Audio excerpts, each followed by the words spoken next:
What a game. Just that was fun. That was fun. I was so proud of our guys the last 2 days, the way they approached it after, shooting ourselves in the foot on Saturday. Just really proud of them. I thought guys were locked into what we were going to do in our game plan. They carried over to the game.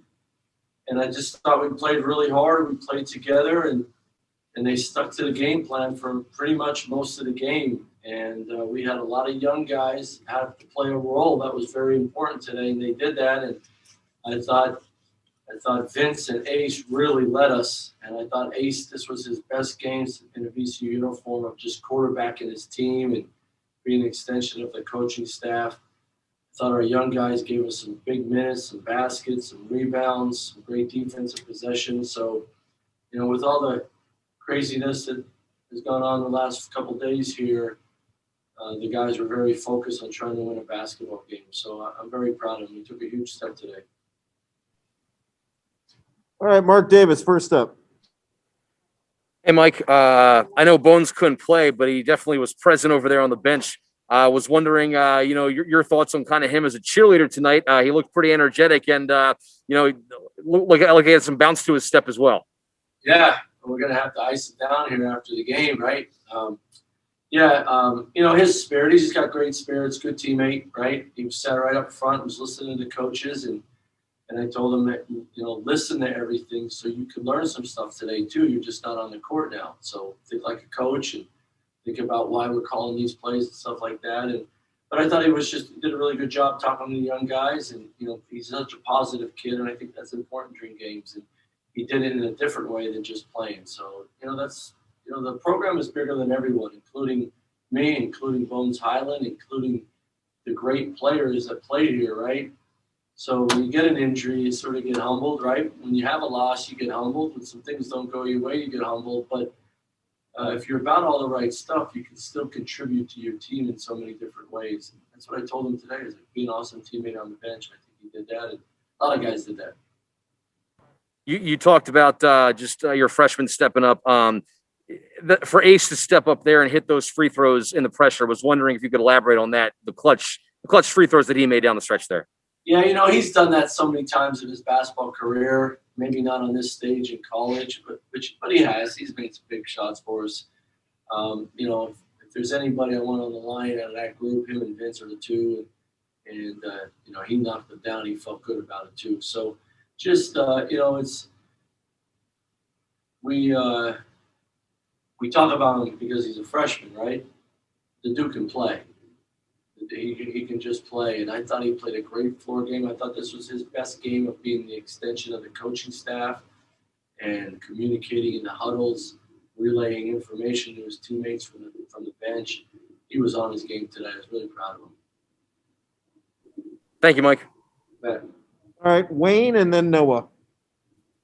I guess you mentioned you wanted Bones to kind of learn some things, sitting up there with assistant coaches on the bench. What were some of the things that you hoped he learned or thought he maybe learned, things you were telling him, relaying it to him during the game? Yeah, well, just, when you call plays, looking at it and seeing who's open instead of when you're out there playing, you're looking, but you're also looking to see what you can do. When you're on the bench, you could really learn, right? You can learn to read rotations, where the ball should go, the spacing and so forth. On defense, when we were changing up our defenses, you can really see what the other team's trying to do, and you could learn that way.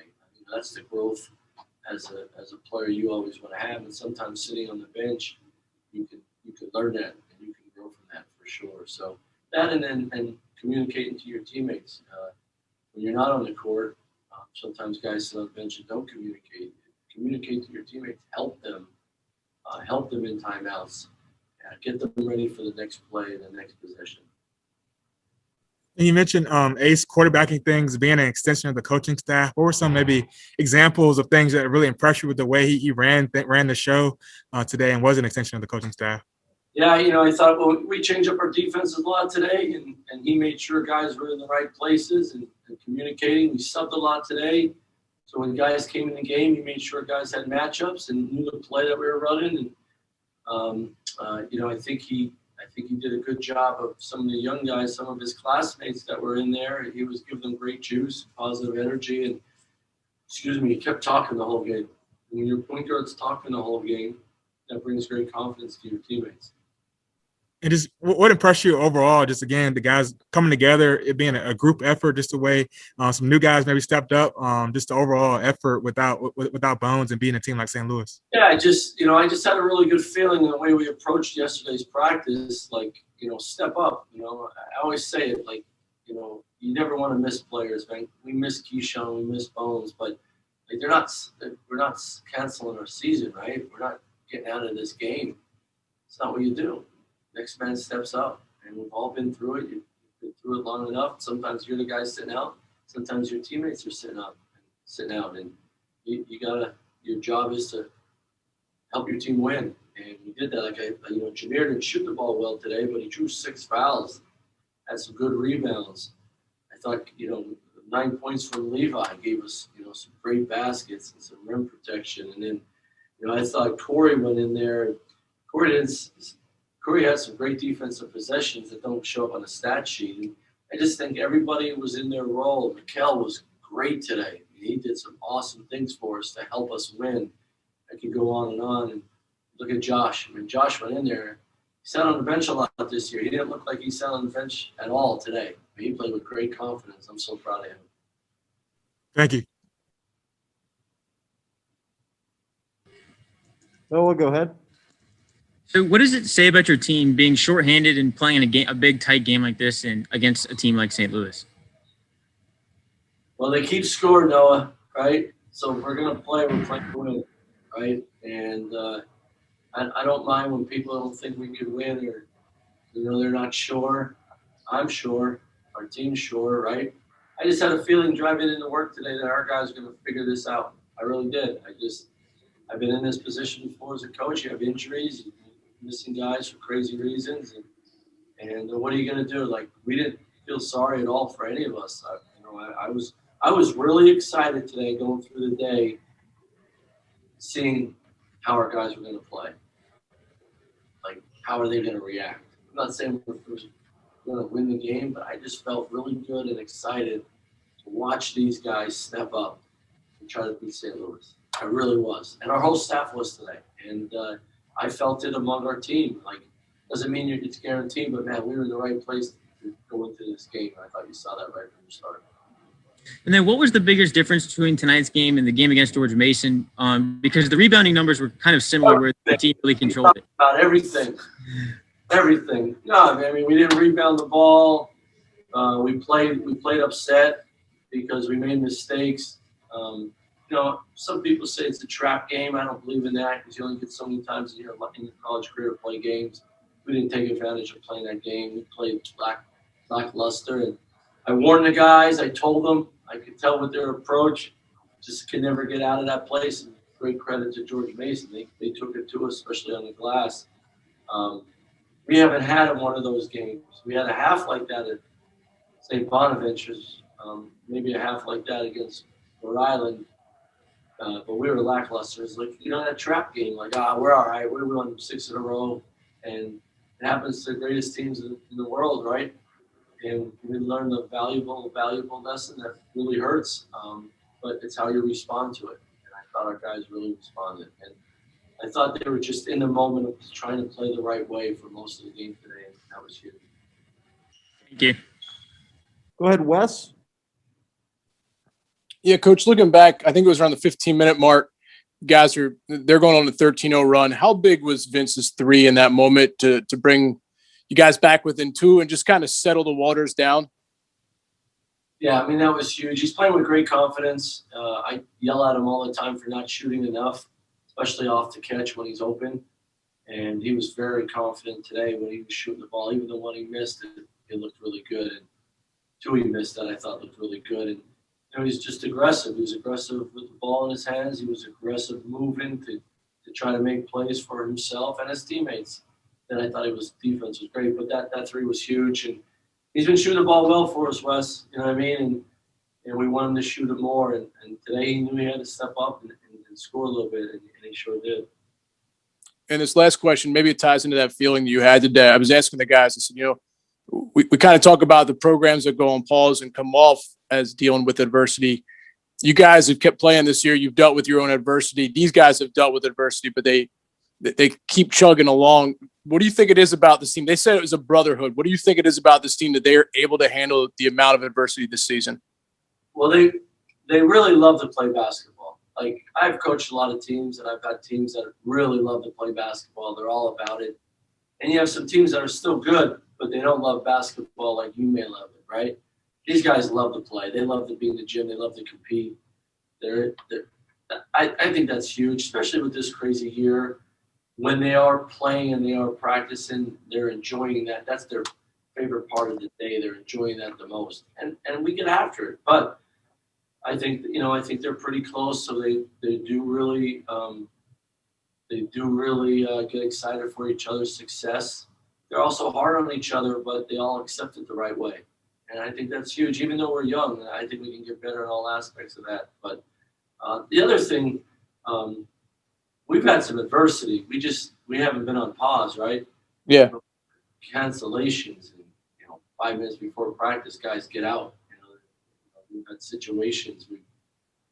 48 hours on a Sunday, 48 hours before you guys go play Dayton at Dayton. We different adversity like that. We had to respond to different changes in our schedule, and I just think our guys, some of it's they're naive, right? They just want to play. All right, coach, let's go play. I love that. I hope we don't lose that sort of innocence about just the appreciation of playing. Thanks. You bet. Sean, go ahead. Thanks, Chris. Hey, Mike, you spoke a little bit about Josh, but if you can expand upon just what does that say about him and also Medley Bacon, guys who hadn't played a lot in recent weeks, but yet when their name is called upon, they stepped up tonight and played huge roles for you in the win. Well, Brendan Medley Bacon has had 2 really good weeks. The last 2 weeks, I think he's played his best basketball since he's been here. Motor is better, going after the ball more, finishing it.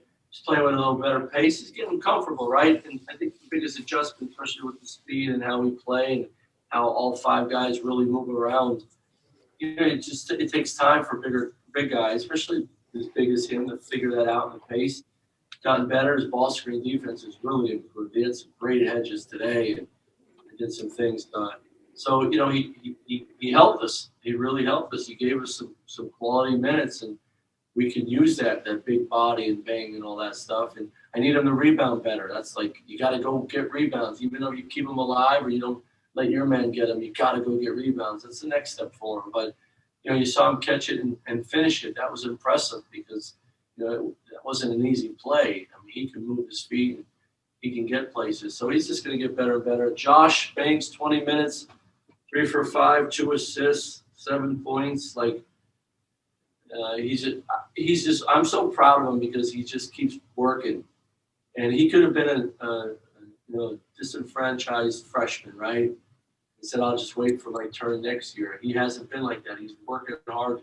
He and Jamal shoot extra in the arena all the time. In the mornings, he comes back in the evenings and shoots. He's listening. I'm really hard on him because I think he's going to be a really good player, and you saw signs of it today. Sometimes for freshmen, you just put in a tough spot, and you gotta pay your dues, right? And sometimes you don't like it, but I've never heard him complain. He's never talked back to a coach or thinks it's BS. He just keeps going and he listens. Well, here he is. You have to step up, Josh. Well, he's put his time in, and he helped us beat St. Louis, who's a really good team today. If we don't have Josh Banks today, we don't win. And that's the right way to handle it as a freshman. Really, really, really proud of him. And if I could follow up, a game like this, the way that you were able to win it tonight, what can that do moving forward with the A-10 tournament around the corner? Well, it gives you momentum, right? It gives you confidence. A close game, the last 6 minutes, as we like to talk about the 6-minute game, we really thought we did that. Took one bad shot. We had 1 turnover, but thought we did that the right way. Really guarded late in the stretch and made our free throws. But, it just gives you confidence, gives you momentum. If we have to face St. Louis again, we beat them once, so maybe, hey, we can do this again. Just gives you confidence. But we got a lot of basketball ahead of that. And I'm going to say it again. These guys have improved a lot the last month of the season here. Can we get a little bit better before we get in the tournament? Let's try to work on it. Thanks, Mike. You bet. Wayne with a follow-up. I was just wondering, have you gotten any more indication at this point yet about Bones' possible availability for Saturday? Yeah, he should be ready to go. He's had a really good 2 days of rehab. Biggest thing, once the MRI came back and there was no ligament damage or tendons, the bone was fine. I think part of that is an injury like that, and you do something to it, it feels really weird. You're a little more scared and nervous about something's wrong. Once he and his mother realized that's not, there's no structural damage and all that stuff, and our doctors, Dr. Lochran, Dr. Cheatham, and Dennis Williams, our trainer, they had a plan for him in the last couple of days. He's done really well, and he felt really good today. And he was out on the court and shoot around today, moving around. That's a good sign. Now he got 3 more days to rehab before Saturday, so we'll see how he feels then. So look, I treat these guys like my sons, right? I'm never going to put a kid on the court when he's hurt. I don't care what anyone says. I don't care about the win or the loss. If he can go and we're all on the same page and the doctors feel good and he feels great, then he'll play. If that's not the case, we have a lot of basketball left in this season. He's a lot of basketball left in his future. We'll play games without players because of injuries. We're not going to hurt them more. And I talk to these recruits and these parents. The number one thing I'm going to do is take care of them, their health and their well-being and their safety. And if that means a guy has to sit on the bench because he's not ready to play because of an injury, so be it. And I don't care what anyone says. That's number one on my list. It's always been. If he's ready to play on Saturday and he's done a great job rehabbing and we're in a good place, great. We got a good player back, right? If not, we're going to try to fight like crazy down there at Davidson and try to win a game.